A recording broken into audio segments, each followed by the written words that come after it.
everyone. Welcome to Men on Fire. My name is Mike Aren, a former mechanic and engineer turned transformational teacher.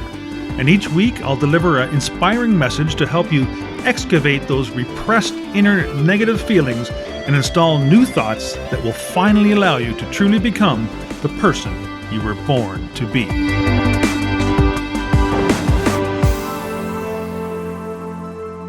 Hello everyone, Mike Aren here, founder of Infinite Success Academy and the Soul Mechanic.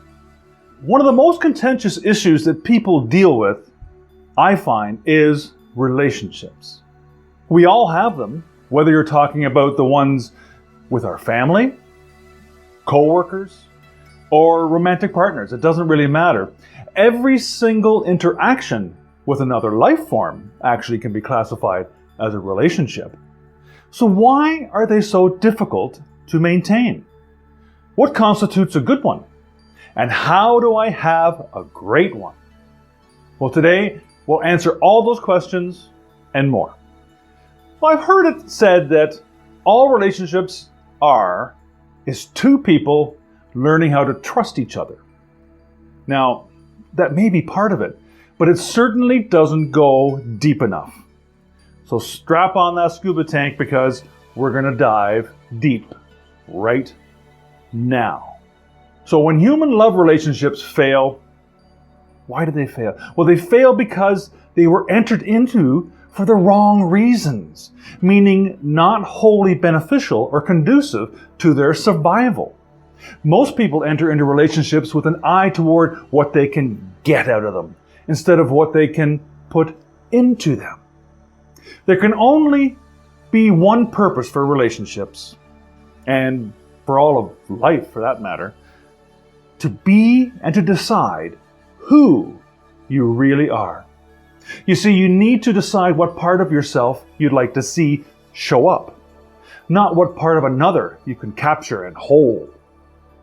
It's very romantic to say that now that your special other has entered your life, you feel complete. They complete you. Yet the purpose of the relationship is not to have someone that completes you, but to have another with whom you might share your completeness. See, it doesn't matter what the other is doing, thinking, or planning. It only matters what you are being in relationship to that. You see, it's all about you.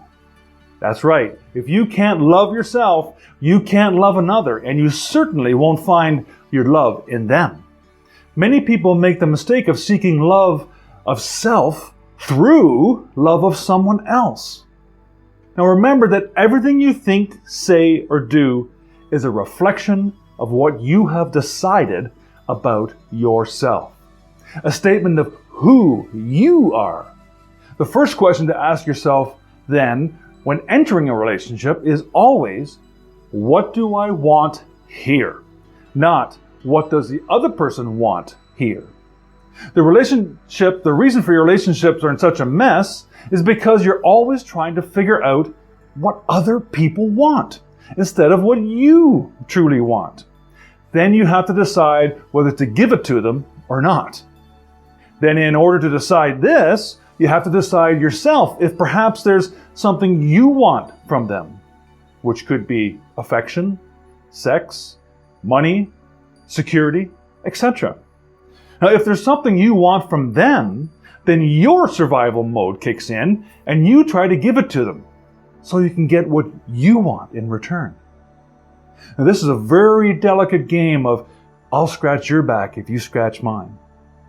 And it may work for a while or perhaps work with one of your coworkers, but in a romantic relationship, it's just one long downward spiral that will leave you cold, old, and bitter in the end.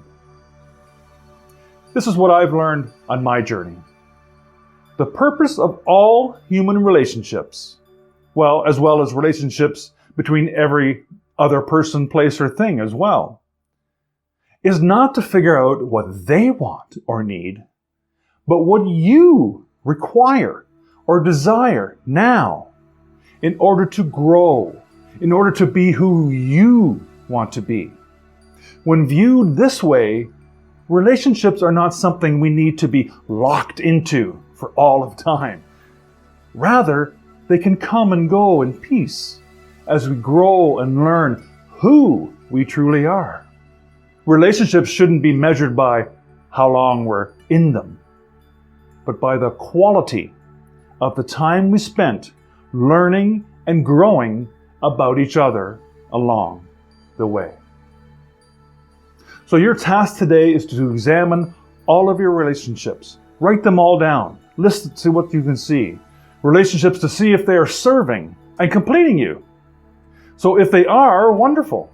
If not, there needs to be some communication to help you create the relationship that you want and they want.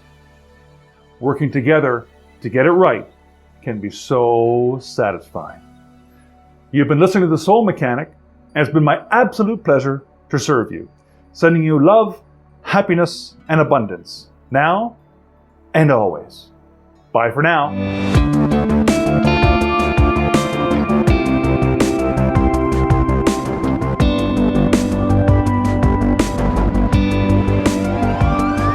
Thank you so much for listening to today's episode. As always, keep what feels good and dump what doesn't. And remember, live without judgment, give without expectation, and love for no reason. Follow those 3 simple expressions and you'll be well on your way to an inspirational, intentional, and successful life. Until next time, you're the one.